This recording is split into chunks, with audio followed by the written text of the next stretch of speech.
Dun Shows World.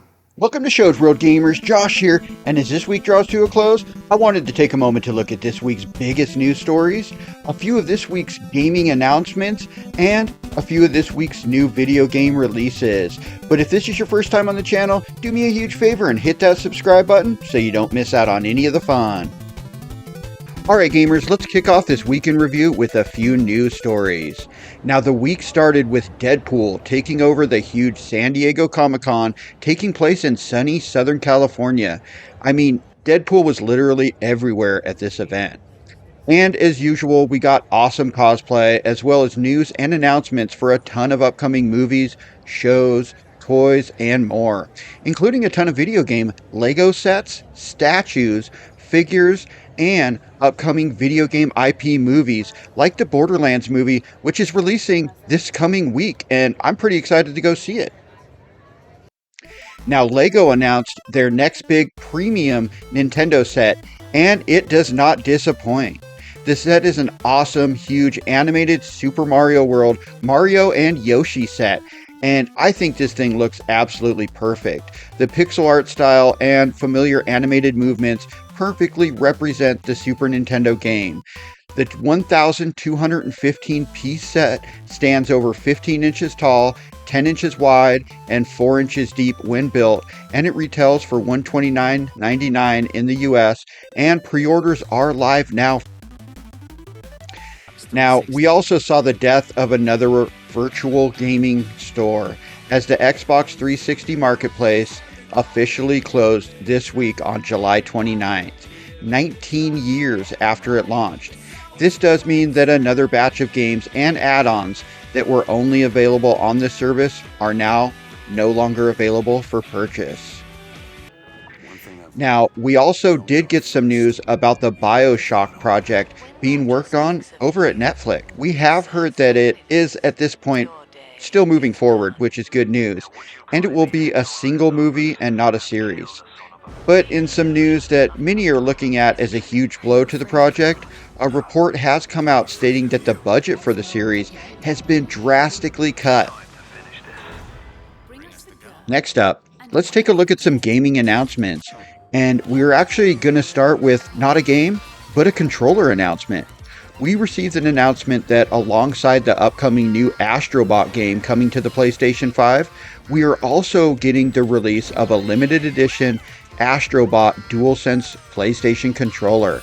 And well, this thing just looks really good. I will definitely be picking one of these up with the game.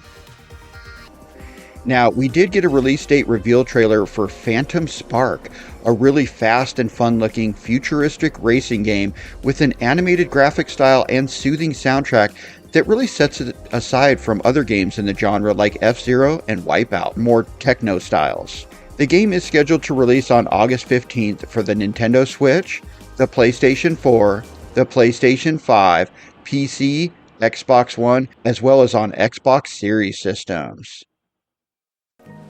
Now, Crypt Custodian was announced this week on the Nintendo Switch, PlayStation 4, PlayStation 5, PC, Xbox One, and Xbox Series systems. The game is an action-adventure style game.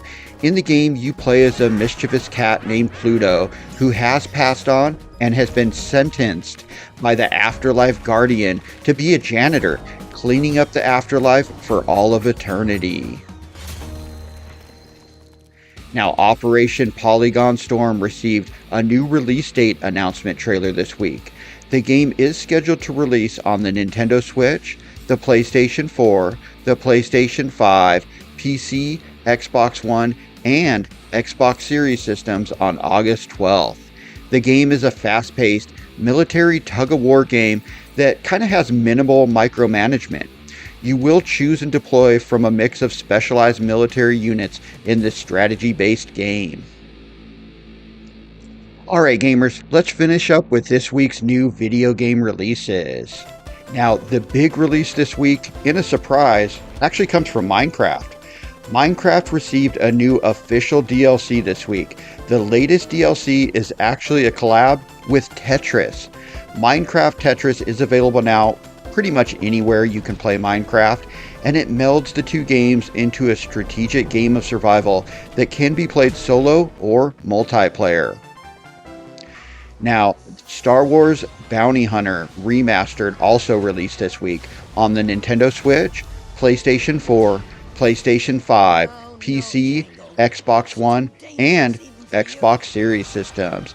This is a remaster of the 2002 game that released on the Nintendo GameCube as well as PlayStation 2. The game takes place during the prequels and has you playing as the bounty hunter Jango Fett. Now, Thank Goodness You're Here is an indie game published by Panic, who also brought us the surprisingly huge hit Untitled Goose Game. It released this week on the Nintendo Switch, the PlayStation 4, PlayStation 5, and PC, and has you playing the part of a traveling salesman in what they are calling an absurd comedy slapformer, set in the bizarre English town of Barnsworth. Now, Trinity Fusion was finally released this week on the Nintendo Switch, PlayStation 4, PlayStation 5, PC, Xbox One, and Xbox Series systems. The game is an action-adventure Metroidvania roguelite style game. In the game, you will play as parallel versions of your character as you battle to save the multiverse. Now, Deadlink released this week on the PlayStation 5, Xbox Series systems, as well as on PC. The game is a futuristic cyberpunk first-person shooter with roguelite elements.